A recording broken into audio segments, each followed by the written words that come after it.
Ano ang mga praktikal na paraan upang tayo'y magkaisa sa pananampalataya kahit na may mga pagkakaiba-iba ang mga Christian groups? Yan ang ating tatalakayin sa Expositors Edition, where we preach the Word in all its simplicity, in all its practicality, in all its authority. Ako po, si Pastor Eric Cortez ng Philinvest Community Christian Fellowship. Ako naman po si Pastor Erwin Amador ng GCF New Valley.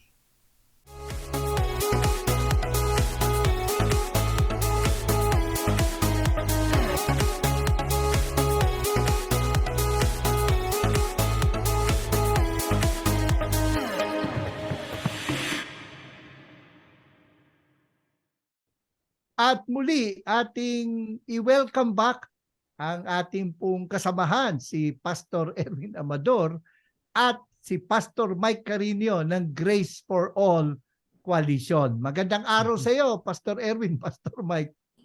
Ayan. Sige, Pastor Mike. Yes. Magandang araw sa inyo, Pastor Erwin, Pastor Eric, at sa lahat ng sumusubaybay sa Expositors Edition. I'm glad to be part of the conversation again. At salamat sa pag-imbita sa akin. At kumustahin muna natin itong si Pastor Erwin. Oo nga. Baka mamaya alam mo, medyo windang pa to sa pagsusulat ng kanyang dissertation. Kumusta Grabe. naman pagsusulat mo, Pastor Erwin?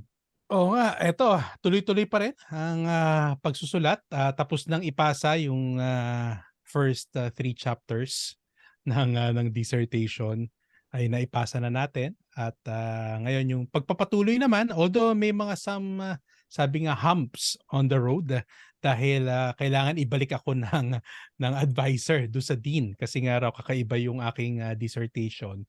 Gusto niya munang ipa-check ko sa dean yung to move on kasi pinakita ko na yung outline ko kung ano yung mga plano ko pang isulat. So hopefully pumayag ang dean at matapos itong dissertation na to. Alam naman natin na syempre sa biyaya lang ng Panginoon yan. Alam ko rin naman na hindi madali. Diba? Hindi rin naman biro yung pagsusulat. Kaya nga natanong ko nga si Pastor Mike, 'di ba, kung sa kanyang thesis sa UP. Alam ko kasi hindi biro. Ngayon na mas na-appreciate ko, 'di ba, yung mga nagsulat ng thesis, yung mga nakatapos ng dissertation kasi hindi biro yung pagre-research mo, yung pagsusulat mo. May ilang chapters pa ba yan? Sa akin, yung sa natansya ko, ginawa ko, actually 12 chapters yun. Wow. Diba? So, kasi although nakapart siya, pwede namang maging isang chapter yung, kumbaga mapaliit, di ba? Into all in all, maging 6 chapters, maging section yung iba. Kaya lang mas, parang, kasi yung, may editor din naman ako. Hindi naman ako lang yung nagsusulat. Sabi niya, mas maganda kasi may detail na para kumpleto. Para eventually, kumbaga kung nandun yung favor ni Lord, pwede na maging libro kaysa yung saka pa aayusin. Kumbaga ngayon pa lang, inaayos na lahat. Well, patuloy namin pinapanalangin ang wisdom para sa iyo. Oo, strength. Strength. Oo, dahil mahirap to, madugo pa to. Oo. Pastor Mike, kumusta naman sa Grace for All? Ano ba ang latest ng Grace for All Coalition? Pastor Eric, Pastor Erwin, meron tayong nilulutong online table talk webinar itong darating na October, no? So meron tayong guest October 23. May guest speaker tayo, si Pastor Micah Cote. Ang title ay based sa kanyang sinulat na aklat na pinamagatang, ang title ng webinar natin ay Is There a Cultish Side to Calvinism? So ito ay isang exploration sa kanyang mga research and findings at mga study niya. Meron nga bang, pwede nga bang maging totoo kang mananampalataya sa Panginoon pero may ugali at pag-iisip na parang kahawig ng mga hidwang pananampalataya? Yun. So something to think about, something to explore and learn from. Ano kaya? Anong mga discussion ang lalabas? Sabi nga sa subtitle ng poster, A Table Talk Exploring the Hidden Side of Reformed Calvinistic Theology and the Extremist Behavior of Some of its Adherents. Siguro, Pastor Mike, mabanggit lang natin, ano na ba yung mga, without giving too much, kasi baka may spoiler naman yung ating webinar, pero ano na ba yung mga nakita nating extreme behavior sa mga adherents nga nitong school of thought na ito? Well, actually merong mga parang indicators, no? Pag merong nakikita kang mga ugali o gawi ang isang grupo na parang feeling mo parang hindi na yata to Christ-like at hindi na Christian yung behavior or yung attitude. Ang isa doon daw, sinasulat ng mga researchers ay yung ugali na sila lang ang tama at sila lang lagi ang dapat masunod, no? Parang tight control and very dictatorial yung leadership.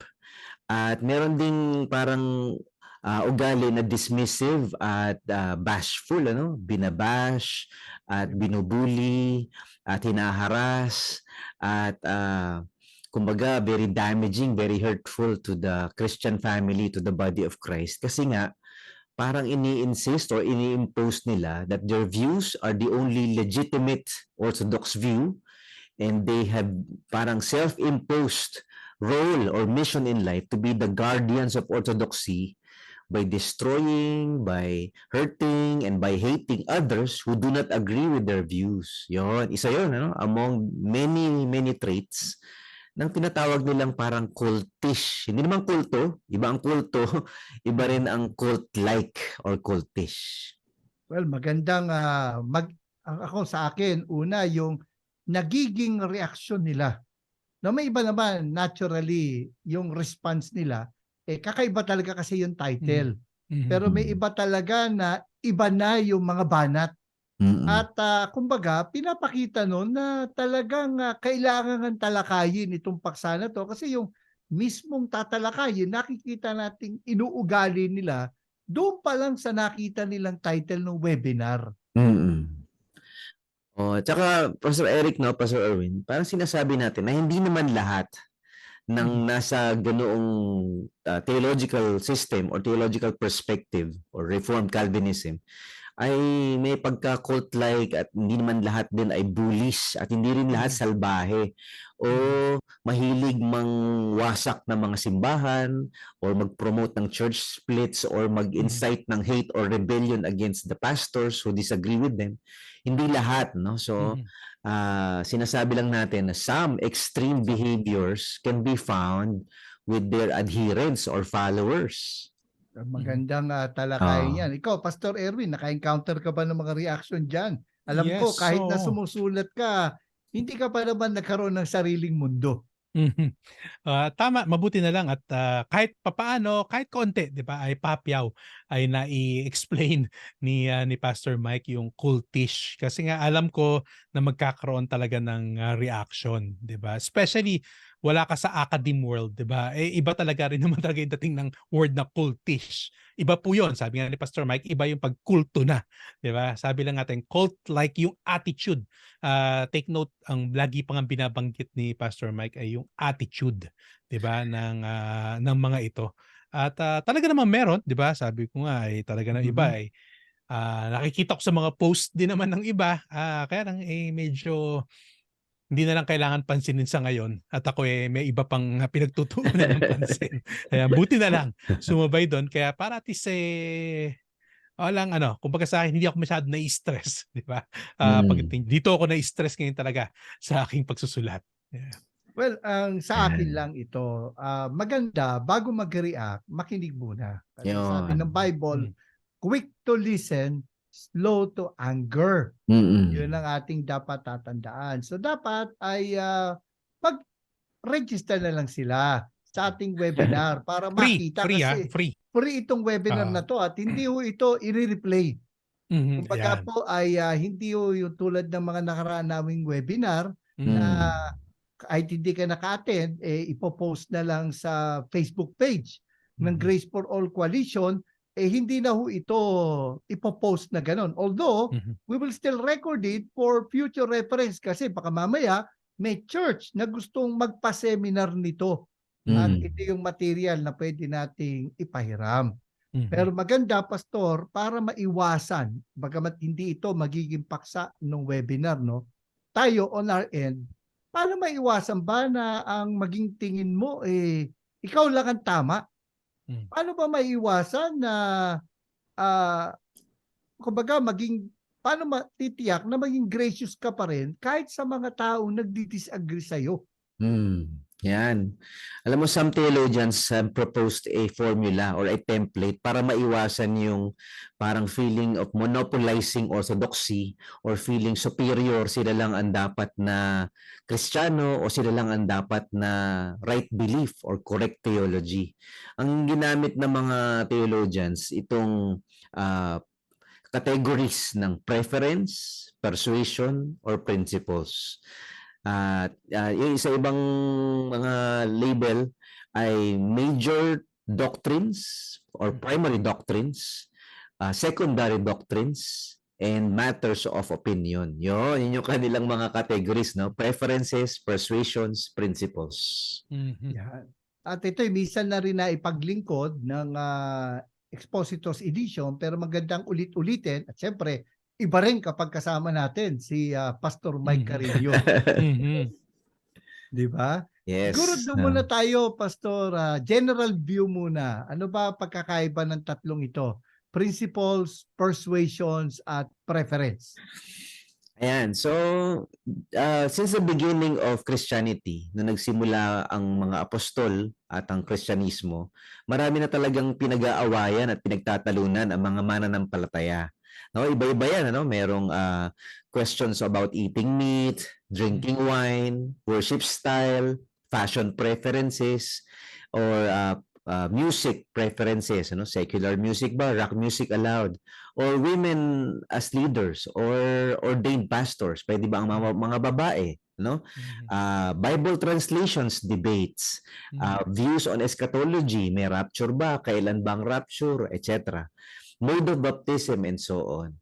So sa mga ganitong mga pagtatalo at hindi pagkakaunawaan, madalas binabanggit ng Biblia na meron pala tayong mga tinatawag na conscience disputes. So, ang tawag nila doon sa Romans chapter 14 ay non-essential topics of debate. In other words, pwede nating pagtalunan pero hindi natin dapat paghiwalayan. Hindi dapat mag-church split, hindi dapat mag-dismember or mag-excommunicate over matters of preferences. So yun yung unang category, Pastor Eric, no, Pastor Erwin. Preferences. These Ito yung are mga worth discussing but Yan, are not oo. worth dividing for. Exactly, ano? So ito yung mga personal desires or preferences ng isang individual believer. So mahalaga na makita natin itong mga opinions na to na hindi para sa lahat at hindi tama para sa lahat, no? Some people just do not prefer or do not believe in certain opinions, no? So kailangan tanggapin natin as Christians the differences sa ating mga preferences or opinions and not impose our own opinions or preferences on others. So tama yan, no? These are worth discussing about. Pwede tayo mag-discuss, pwede rin mag-debate, pero they are not worth dividing for. Kasi hindi sila requirement to salvation. Hindi nababago yung pagka-Kristiyano mo, hindi rin nababago yung kaligtasan mo o nababawasan yung pagka-spiritual mo or acceptance ng Panginoon sa'yo dahil sa choice mo of music or dahil sa taste mo on certain preferences. So, Pastor, bakit nagkakaroon ng pagkakaiba? Kasi sa Tagalog, nung tinuro ko to panlasa. Bakit nagkakaroon ng pagkakaiba sa preferences? Kasi sa iyong material, nung binigay mo ang talk na ito sa Phoebias, binanggit mo na these are beliefs, desires, or preferences which may not be clearly taught in Scripture over which believers may legitimately differ. Pero pag kinausap mo yung mga talagang very strong ang kanilang opinion about certain matters, sasabihin nila, malino naman sa Bible ito . Wow. Paano natin sasagutin yun? Yan. So that's a good question, ano? Una, bakit tayo magkakaiba ng preferences o magkakaiba tayo ng panlasa, magkakaiba tayo ng likes and dislikes? Kasi magkakaiba tayo magkakaiba tayo ng personality, magkakaiba tayo ng ugali, magkakaiba tayo ng kultura. No? For example, iba ang mga preferences ng Chinese believers compared to the Japanese believers, compared to a German believer or a French believer or a Filipino believer. So kahit pare-para tayong Kristiyano, nagkakaisa tayo kay Kristo, meron tayong mga cultural preferences or cultural upbringing or even family values or personal personalities that differ from other fellow Christians.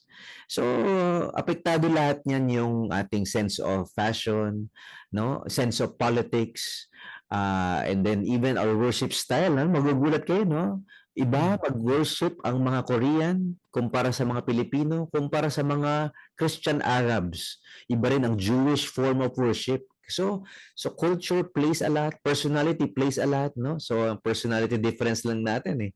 Gamitin natin yung Myers-Briggs test or DISC test and other mga personality traits.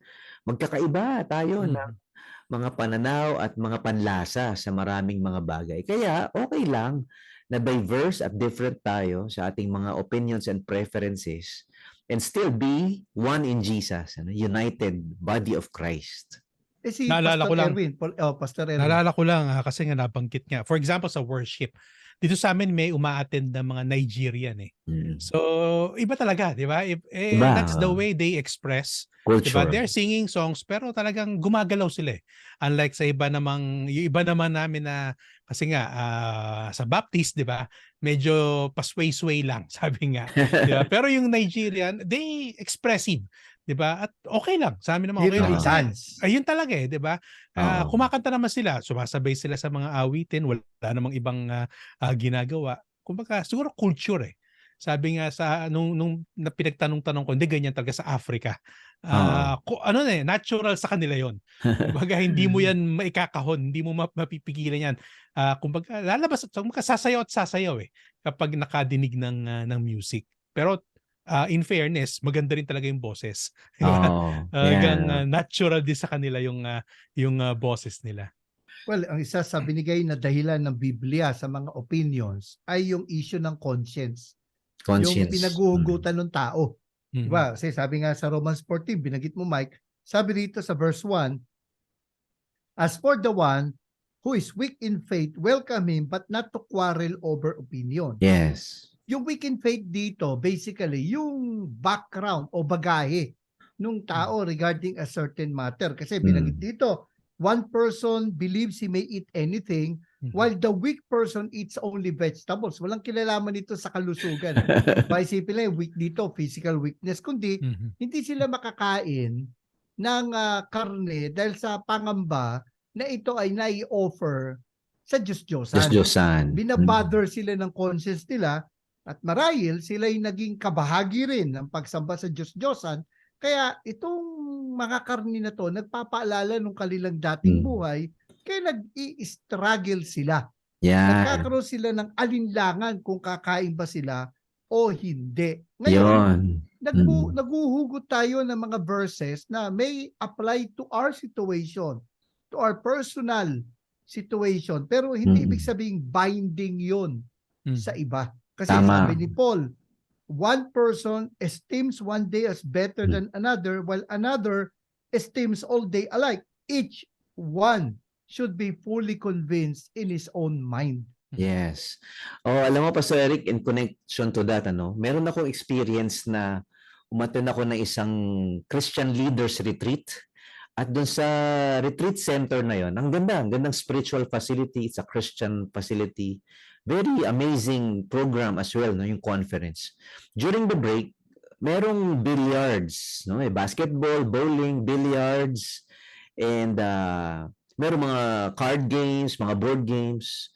There was one pastor who was stumbled and was offended. Ito siguro yung sinasabi ng Romans 14, the weak brother. May pinaguhugutan talaga. Dati pala siyang manunugal at addict sa bilyar. Nung siya ay college, sa recto, instead na pumasok, maghapon sa bilyar, natutulog sa bilyaran, nagkikipagpustahan sa bilyaran.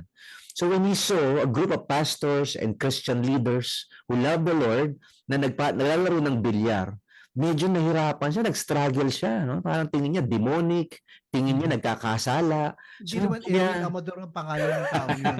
Oo nga. Grabe, no? In this scenario, so siyempre kami, very sensitive na may nag-i-struggle, may natitisod na kapatid, may naapektuhan yung kanyang walk with the Lord, yung kanyang tingin sa manangamananampalataya, dahil lang sa larong bilyar o sa larong baraha, di ba? Magkatuwaan kayo, mag-lucky 9, walang pustahan. Pero sa kanya, struggle siya, no? And this applies to other issues like alcohol or wine, ano? May mga kapatid tayong born-again Christians, for example, from Germany, ano? May bisita ako minsan. So, sa NGIM, no? Swiss, German. At nagpapasama sa akin, kailangan daw niya mag-cigar, no? Kailangan niya bumili ng cigar. How much is a cigar, no? Sabi ko, pare, matatanggal ka dito. Di ba? People will ostracize you if you do that. We don't do that. What? You don't smoke cigar? So, yun, dinala ko sa SM, sa Kultura, bumili ng Ilocos cigar. Tuwan-tuwa siya. Ang mura-mura lang daw kumpara sa Cuban cigar. And here I am with another pastor from another country, talking about the Lord Jesus, smoking cigar, no? So, grabe. So, ako yung weaker brother ngayon, no? Ako yung nag-i-struggle, no? I'm looking around. Ako, pag nakita ako ng miyembro ko nito, di ba? May hawak. So, Pero alcohol. hindi ikaw yung nagtabako. Hindi. Ako ngayon nagka-bronchitis, kaka-inhale ng second-hand smoke. And that goes, with wine. May mga born-again Christians from Germany or from France or from UK who would always, in their cuisine, in their culinary meal or diet, lagi parang may wine if they eat steak. White wine for white meat and red wine for red meat and whatnot, no? So, for us Asian born-again believers, medyo taboo, it calls for scandal. But for them who are in the other parts, Middle Eastern countries, Jewish born-again believers, they will be insulted if there's no wine in a meal. So tayo baligtad. We are always scandalized when there is wine. Makakatuwa nga, sa Pilipinas lang daw yata yung pagka, di ba, ceremonial toast pag wedding ang gamit apple juice, no? Apple juice. Apple juice ang gamit, no? So sa ibang bansa, it's an insult if, di ba, yun yung first miracle, eh. The first miracle, no? Parang people are offended or panicking when there's no, Lord Jesus, there's no more wine. What do we do? Yeah, no? So that's Jewish. That's very, very Jewish. So, paano natin i-handle yung differences ng preferences? Kasi example, si Pastor Erwin, alam ko pag nangangaral ito, may pagkakataon, naka-rubber shoes to eh. Di ba? Para gagayahin ko na yan, Wala bang nag-react sa'yo nung ganun ang outfit mo, Pastor Erwin? At paano mo hinandle yan? Wala naman. Basta nakapantalon pa rin naman. Di ba? Pero meron ka bang encounter, Erwin, ng mga pagkakaiba ng preference at naging issue? Tulad ni Mike, yung issue ng tabako. Ikaw naman, Erwin, meron ka bang naging issue sa preference with other people? Well, madalas sa music sa amin, 'di ba? Minsan meron talaga, kaya nga sabi ko ganito na lang. Yung sino yung may gusto ng hymnal, pag kayo ang kakanta, edi mag-hymnal kayo. Kung sino yung may gusto ng medyo contemporary, edi contemporary. Ayan, 'di ba? Kaya kasi yun ang lagi ko sinasabi na hindi natin dapat pag-awayan dito. Hindi naman mas holy yung hymnal than the contemporary worship songs na kinakanta. Hindi yan mas holy, walang mas holy diyan. Lahat yan basta yan ay nakatuon, 'di ba? Sa ating Panginoon, lahat yan holy yan, 'di ba? Umaawit tayo sa Panginoon. Yung mga ganyang bagay. And even sa pananamit din, sabi ko okay rin naman kahit ano yung pagpasok ninyo, 'di ba? Basta presentable. Yun lang yung sinasabi namin, 'di ba, pagdating sa church. Pero we don't require yung dress code. 'Di ba, iba may dress code. Hindi naman. 'Di ba? Basta presentable ka, okay naman 'yon. Walang problema. Lagi ko magpe-preach na rin ako na naka-rubber shoes pag binigyan ako ni Erwin ng isa sa mga koleksyon niya. Yun. Palagay ko gagawin ko 'yon. But we have to understand na personal ito kasi sa Mm, tao. mm. Kaya Yes. merong matindi ang emosyon pagdating sa issue na ito. Kasi, Mm. for example, nakita ko sa listahan mo, Mike, ng mga examples mo, ay yung vaccination. Yes. Diba? At Yeah. ako ay Yan. may mga Mm. ilang kaming mga kaalib na nag-disagree sa amin pagdating sa issue na to at lumipat na lang sa Yung ibang COVID, church. di ba? Yung COVID Oo, vaccine. nung panahon Yan, ng yan yung- COVID. mm. Yan, yung Oo. COVID. Actually, Yan may ang- iba na nahawa na rin, pati sa, hindi lang sa issue ng COVID vaccine, Mm. kundi vaccine as a whole. As a whole. No, may Although mga na-highlight anti-vax. na-highlight yan ng COVID talaga. Di ba? Totoo. At naintindihan natin kasi katawan nila ito, Mm. kalusugan nila ang sa tingin nila yung nakataya dito at medyo mabigat yung kanilang pagiging anti-vax at doon ko rin nakita na talagang kahit tinatawag natin itong preference, talagang invested emotionally Mhm. ang mga tao dito. Pero nung ako'y nag-preach tungkol dito, ang sabi ko, when it comes to conscience issues, let's just be compassionate. Yes. So yun yung sa preference. Mm. Ano naman itong persuasion, Pastor Mike? Yan. So yung persuasions, these are beliefs, no? These are actually theological beliefs. Hindi na siya a matter of opinion. Pero these are beliefs or theological stands or convictions or theological interpretations that are worth debating for, worth debating on, but they are not worth dividing for. Yung Kasi- kanina, preference, worth Mm. discussing and sometimes debating on. Yes. Ito talagang maganda talagang pagtalunan. Yan. Pero debate in a positive way, ha? Yes. Hindi mag-aaway tayo. We can argue without being argumentative. Oo.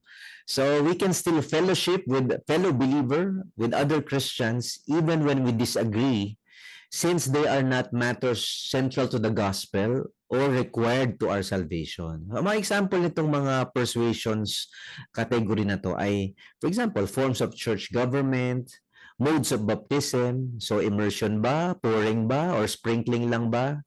For example, yung theological views on God's providence. Is God making the decisions, every decision for every creature, every human being? Or does God allow creatures or human beings to make decisions on their own? Yan, those are debates that are worth debating, pero they're not worth dividing for. Speaking in tongues, giftings.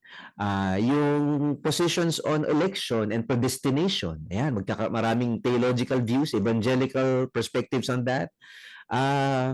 Views on the second coming. Ayan, views on gender sexuality, views on divorce and remarriage.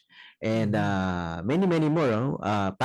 Can we ordain women as pastors? Can we ordain divorced people as pastors? Can we remarry people who went through annulment or divorce?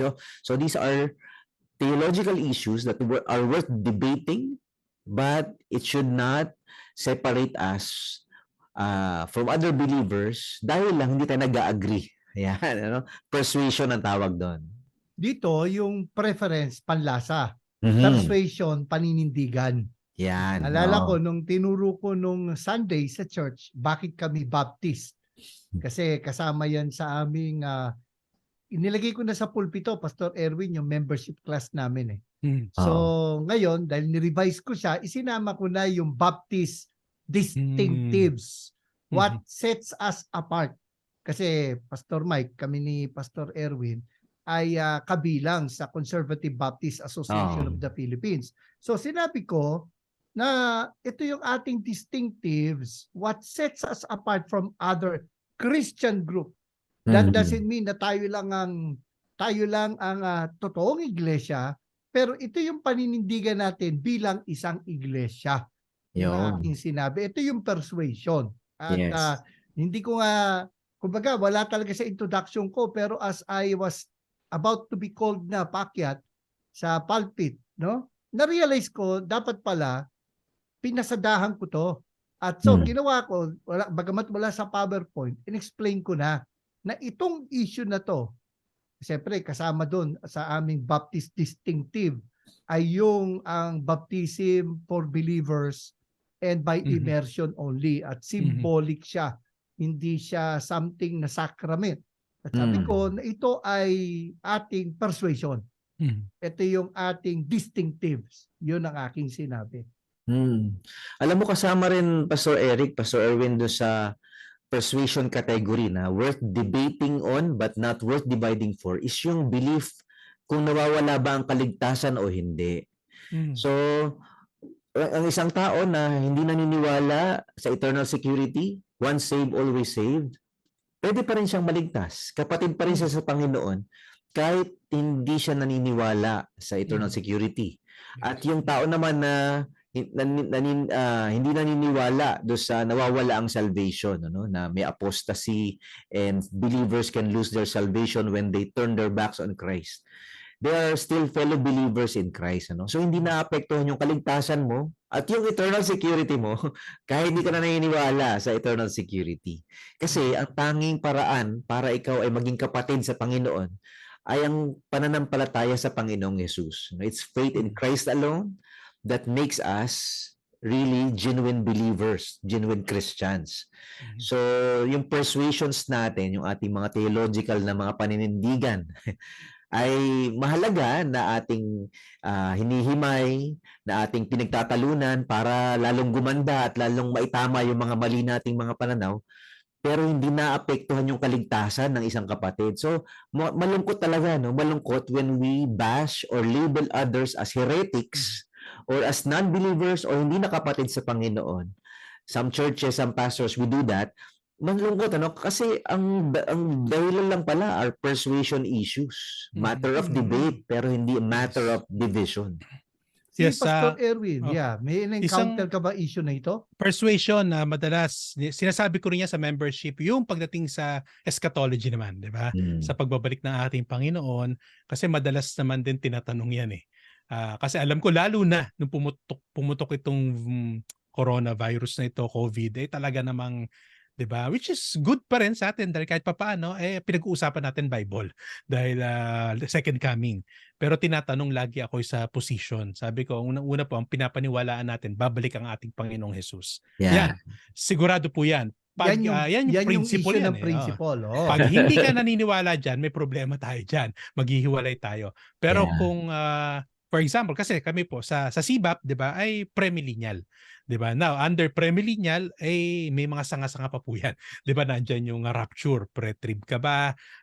Regarding sa rapture, bago magkaroon ng tribulation, magra-rapture, mawawala ang church or post-trib ka ba? Ay ko, pwede nating pag-usapan. Pero magkapatid pa rin tayo. Maaring meron kang position kasi kahit mga scholars. Ito yung gusto ko nga rin i-share dahil dito sa aking pagsusulat sa dami ngayon ng nababasa ko, di ba? Nakikita ko minsan sa isang passage na wala namang kinalaman sa kaligtasan yan. Ang dami pala mga views nun na akala ko yung akin lang na pananaw, yun lang sana isusulat ko na, teka, view lang pala yun. Na sabi nga ng editor ko, buti na lang din at theologian din naman, di ba? Kailangan ang lumabas sa'yo sa biblical theology, yung pinaka-safe. I-footnote mo na lang lahat yung mga pinagtatalunan na yan. Oo nga, kasi dinaan ako pati Genesis 6, 'di ba? Alam ko, pati yan pinagtatalunan minsan yan. Yung Son of God, 'di ba? Yung mga Nephilims, ano ba yan? Angels, demons. Tapos meron pa palang from the bloodline kasi ni Seth at yung kay Cain, 'di ba? Pwedeng yung pa pala yun. Kung marami palang ang dami pala. So wala namang kinalaman sa kaligtasan natin, pero persuasion, maganda lang alam mo. So kumbaga, ang dami mga views na akala ko nung uuna rin, bago ko gawin itong dissertation, akala mo alam mo na rin lahat eh. Lalabas ngayon na ang dami pala. Na hindi ka na rin ngayon magiging, for me, ito ang experience ko, hindi ako yung masyadong dogmatic na kapag alam kong, pwede rin naman tama yun eh. Pwede rin namang mali ako. Pero syempre, maganda lang may position ka. Hindi naman natin sinasabi na wala kang pinapaniwalaan. Meron yun. Pero yan nga yung persuasion nga kasi. Hindi tayo maghihiwalay. At napakarami po pala. Marami sa scripture, marami. 'Di ba na walang kinalaman kasi sa kaligtasan po natin. Sa mga dyan yung ibang mga debatable issues like prophecy, divine Mm. healing, Mm. speaking in tongues, Mm. and so on and so forth, no? Talagang, nako, walang katapusang debate at Mm. away at pagtatalo. Pero at the end of the day, we can be brothers and sisters in Christ in spite our different positions or views on those matters. Ano? Oo. Katulad Pastor Mike, going back doon sa issue nga na pinaninindigan sa Grace for All Coalition, Yan. ay gusto nating linawin na bagamat very vocal kami sa disagreement regarding teachings ng Calvinism, malinaw sa purpose statement ng Grace for All Coalition na itinuturing natin silang kapatid sa Panginoon. Yes. Yung ating, dahil nga dito sa issue ng persuasion, Mhm. na we recognize na yung mga issue under the persuasion category, hindi nagme-merit na tawagin mo yung taong heretic Oo. o heresy na yung turo. Bagamat, ito ngayon ang tanong, Pastor Michael, kasi sinasabi naman nila, so hindi mo na pwede sabing mali sila. Kung may disagreement tayo, kumbaga, lalabas ba, kanya-kanya na lang tayo na interpretasyon. Yung bang ibig sabihin dito?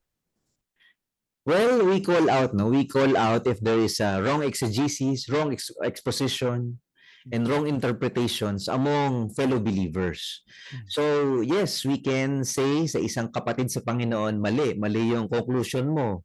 Kapatid, mali yung interpretation mo dito, or mali yung semantic range of meaning na pinili mo sa particular verb na ito, sa particular Greek language na ito. Pwede.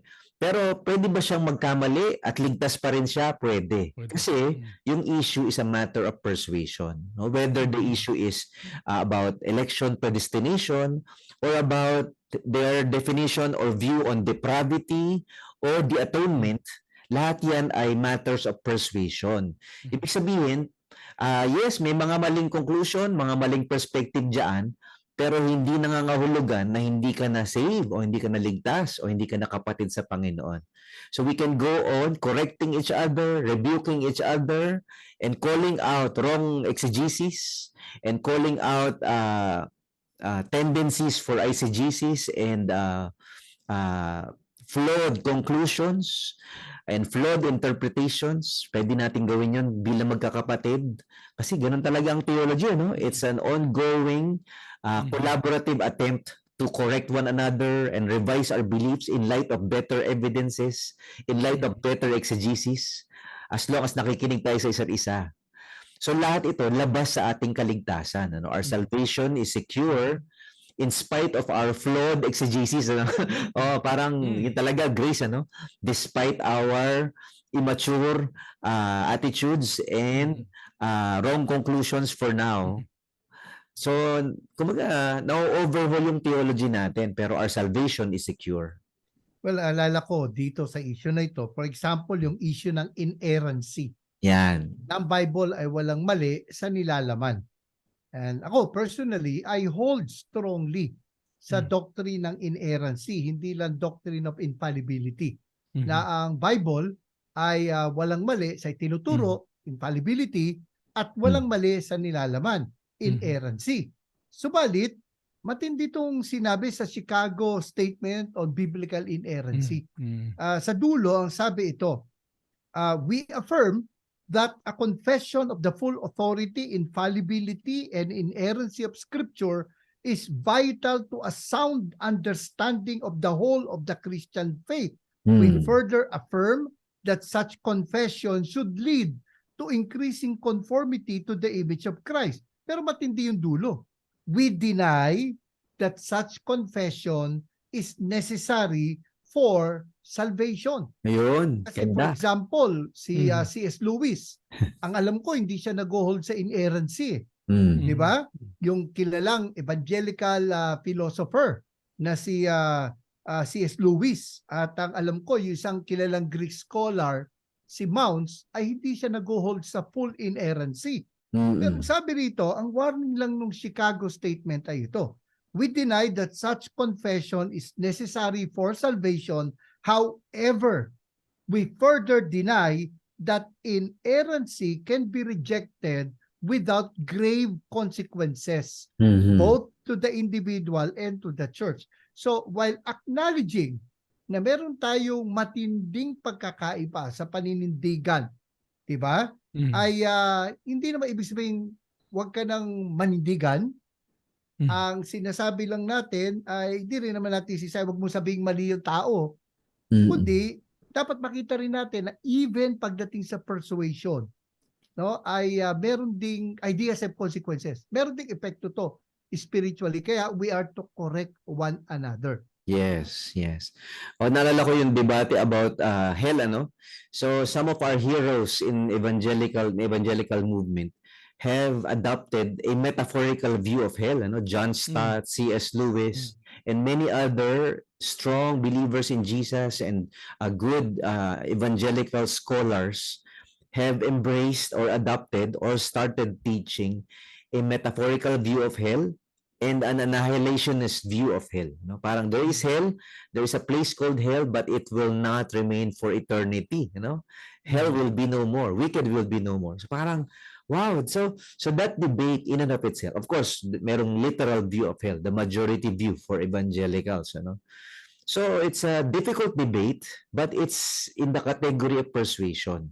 Merong mga kapatid sa Panginoon na iba-iba yung kanilang paninindigan patungkol sa issue na yon. No? So whether it's hell or whether it's atonement or whether it's election or predestination or giftings of the Spirit, we allow debate and correcting one another, and we allow difficult conversations on that and those matters, painful discussions on those matters, kasi talagang in our finiteness and in our fallibility, dahil tayo ay mga limitado sa ating pangunawa sa kalawakan ng Diyos at sa karunungan ng Diyos, talagang hindi tayo mauubusan ng mga debate kasi marami tayong mga maling hinahawakang oblong.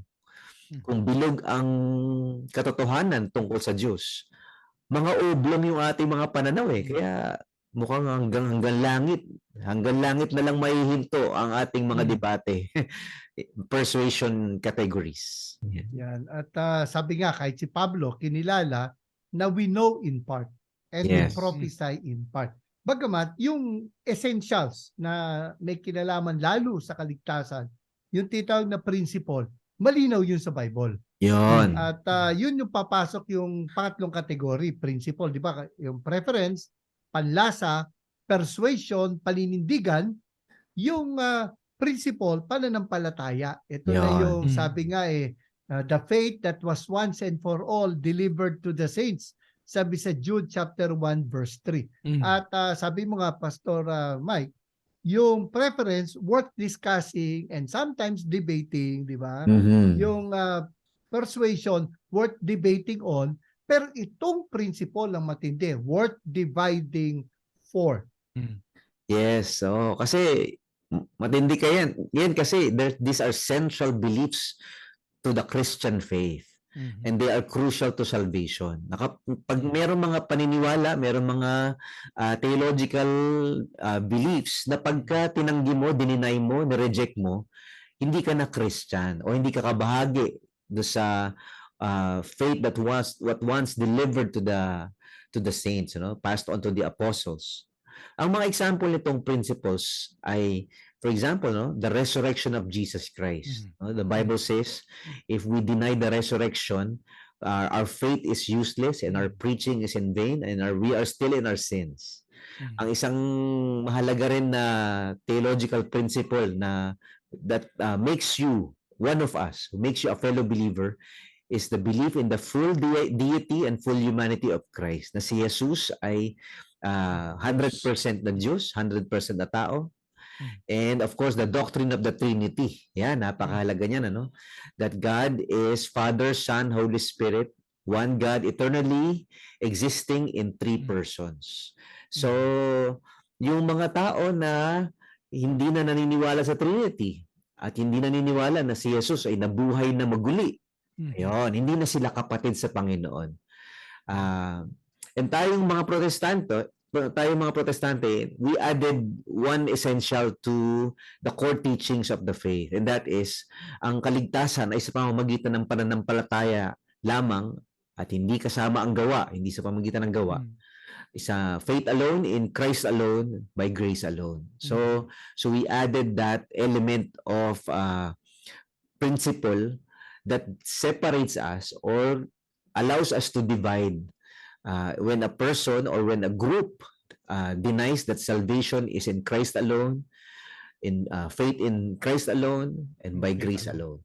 Actually, maganda yung pagko-compare. Halimbawa, ang kaligtasan, principle, ay salvation by grace alone, through faith alone, in Christ alone. Yan. Ngayon, yung pag nagturo na maliligtas ka sa bautismo, ayun ay dinideclare problema. natin na that is heresy. Yon. Pero yung mode of baptism, kung ito ba'y lubog, o kung ito'y wisik, o kung ito'y buhos, yun ay matter of persuasion. Yes. Ngayon, hindi ko alam kung may mga nag-i-issue pa na dapat ay sa ilog o sa dagat at hindi sa swimming pool. Kasi kamakailan, Pastor Erwin, nagkaroon kayo ng baptism. Batsa. Swimming pool. Sa swimming pool. Kami, may baptistry kami, so hindi namin kinakailangang pumunta sa swimming pool, bagamat dalawa yung malapit sa amin. Pero that's a matter of preference. Yan. Ikaw, Pastor Erwin, may na-encounter ka ba na katulad dito? Kasi, ilang beses na tayo nag-episode dito sa Expositors Edition ng mga iba't ibang mga essentials o principles. Pero, ang concern natin sa episode na ito, paano natin i-handle itong mga iba't ibang mga aspeto na to, kung ang pagkakaiba ay principle, kung pagkakaiba persuasion. Halimbawa, Pastor Erwin, ano yung stand mo pagdating sa pag may pagkakaiba sa persuasion na may umaattend sa inyo, tas iba talaga ang paninindigan? For example, sa persuasion, 'di ba? Ay yan sabihin na natin patungkol sa Grace for All Coalition, 'di ba? Na talagang medyo leaning siya, 'di ba? On this school of thought, 'di ba? Sinasabi ko na lang na kapatid, hindi mo talaga kasi madidinig yung mga teachings na yan. Bagamat kapatid kita, tawag ko sa kapatid pa rin. Pero it's better for you to look for a church na talagang kung yan ang gusto mong madinig. At least tayo, hindi tayo linggo-linggo mag-aaway, di ba? O linggo-linggo magdidebate na lang tayo, di ba? It will not be healthy for both of us. Kasi ikaw rin, naiinis ka, di ba? Hindi mo madinig. Tapos ako, pagkababa ng pulpito, kakausapin mo ako ng kakausapin, it will not be healthy. Hindi makakatulong 'di ba? So better kung gusto mo lumago, hanap ka na lang ng church, 'di ba? Na gusto mo. Pero iba kasing usapan yung lately lang, mga nakikita ko lang naman sa Facebook sa isang kaibigan natin ng mga kinakausap niya naman talaga nasa hidwang pananampalataya na hindi naniniwala na ang Panginoong Hesus ay Diyos, 'di ba? Ayun talagang sabi ko hindi na actually minsan sa akin, pabayaan mo na 'yan, 'di ba? Hindi kasi talaga kapatid 'yan, 'di ba? Kumbaga ang hirap hindi mo siya matawag na kapatid, 'di ba? Siguro kaibigan, pwede mo pang tawagin, pero hindi mo matatawag na kapatid. 'Di ba? Habang nagdidiskusyon kayo. Wala yung kumbaga yung premise na yun na magkapatid tayo, pero ito lang ang ating pinag-uusapan. Hindi kasi tayo pagdating doon hindi ka naniniwalang si Kristo ay Diyos, hindi tayo magkapatid. 'Di ba? Kaibigan, 'di ba? O kapwa Pilipino, 'di ba? Pero hindi tayo magkapatid Kaya siyempre ang gusto natin dalhin siya sa ating Panginoong Hesus, 'di ba? Yun ang goal na lang natin, ma-evangelize 'yan. 'Di ba? At pero pagdating nga doon, alam naman natin 'yon na meron tayo lalo na sa Pilipinas na meron talagang isang sekta, 'di ba? Na hindi talaga naniniwala na ang Panginoong Hesus ay Diyos. So yun yung sinasabi natin na principle 'yon. Hiwalay tayo diyan, maghihiwalay tayo diyan. Hindi natin sasabihin na Christian pa rin 'yan, 'di ba? Pero yung may pagkakaiba sa persuasion, in-encourage mo na maghanap na lang ng ibang church. Sa akin, Samantalang this is not worth dividing for. Hindi nagdi-divide na in a sense na hindi tayo magkapatid. Kasi pag sinabi ko naman church, hanap ka ng church, that is within still the body of Christ. Alam naman natin yun. Sabi na naman natin, yung mga nasa Calvinism, kapatid naman natin kay Kristo Church pa rin naman yan. 'Di ba? In essence, part sila ng katawan ni Kristo. Body of Christ, 'di ba? Na yun yung sinasabi ko na unlike syempre talagang paghidwang pananampalataya, hindi naman kayo talaga magkasama doon sa katawan ni Kristo, 'di ba? Alam natin na outside 'yan mga 'yan, nasa labas 'yan. ng katawan ni Kristo. Yung sinabi ko maghanap ka na lang ng church, of course, that is still within the body of Christ.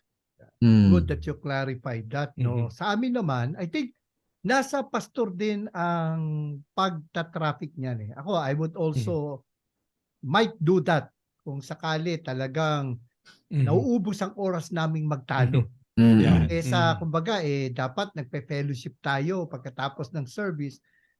Ako rin baka mamaya nagtuturo ako, nag-aalala ako kung ano magiging reaksyon mo eh. Mhm. 'Di ba? Kung sakali na may ganung Yes. tao sa aming Mhm. church. Pero ang isang dinidevelop kong culture naman sa amin na magkagalangan pagdating sa persuasion. Although sinasabi ko may Baptist distinctives, 'di Mm. ba? Halimbawa, dito sa aming church, sa Philippines Community Christian Fellowship, malinaw sa aming statement of faith, we believe in the second coming of Christ. That Mm. is a principle. Pero yung kagaya ng piniliwanag ni Pastor Erwin, Pastor Mike, na sa Conservative Baptist Association of the Philippines ay ang nakalagay ay premillennial, pero pagdating na sa mga detalye nun ay may kalayaan kami. So Mm. sa church, ang ginawa ko nung tinuro ko to, which I believe ginagawa rin ni Erwin ito and Michael, no, na pinaliwanag ko yung iba't ibang view. Mm. Nung pre-trib, di ba, post-trib, mid-trib, piniliwanag ko yung strengths and weaknesses ng bawat view. Sinabi ko nga, ngayon, I will speak about pre-trib, I will defend it sa presentation na ito.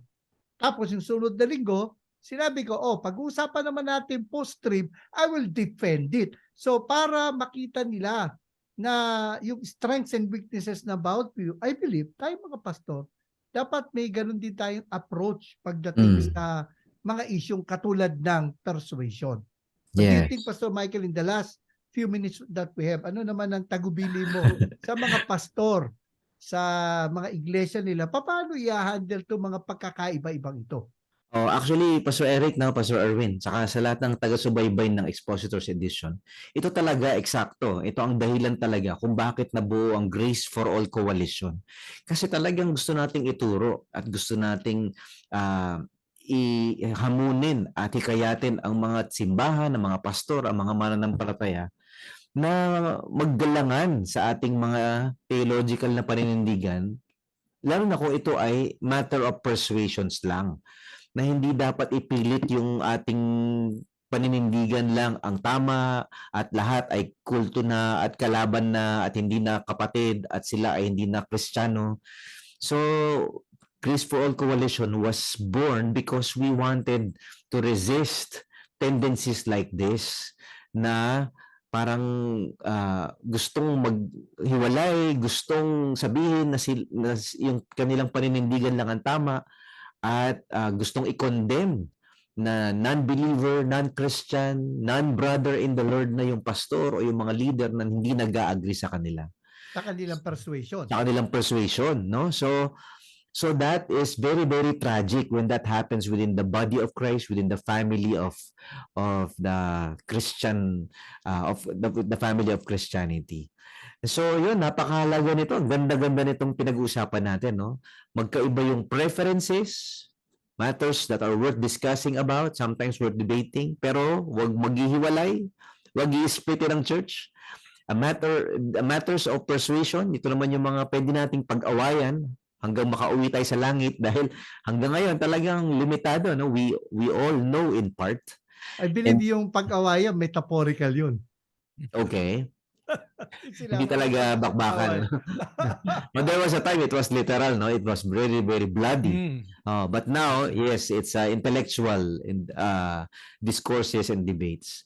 And then yung mga matters of principles. This is what separates us from false teachers and wrong teaching and cultic groups who pretend to be Christians. Yun, ang ganda, no? These are good categories that we can learn as we engage in issues.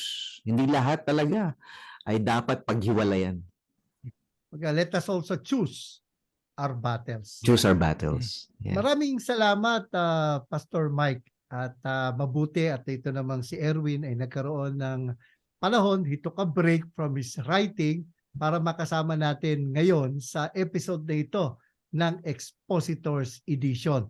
Marami rin pong salamat sa inyong pagsubaybay sa isa na naman pong mayamang talakayan dito po sa Expositors Edition. Huwag niyo po kakalimutan na mag-subscribe sa aming YouTube channel at pakihit ang notification bell para wala kayong mamiss na episode. At kung kayo ay na-bless, pakilike po at pakishare ang ating pong episode. Maaari din po ninyo kaming mapanood sa Facebook at mapakinggan sa Spotify. Ang Expositors Edition ay mapapakinggan din po dyan nga po sa Bicol Region sa CARE 104.3 D-Way FM at maging sa Mindanao sa 1116 DXAS Your Community Radio. Dyan nga po sa Zamboanga, Basilan, Sulu at Tawi-Tawi. Ako po, si Pastor Eric Cortez na nagpapaalala, ang katotohanang nagpapalaya, katotohanang isinasagawa. Ako naman po si Pastor Erwin Amador na nagsasabi po sa inyong be intentional in studying the Word of God, then be intimate with the God of the Word.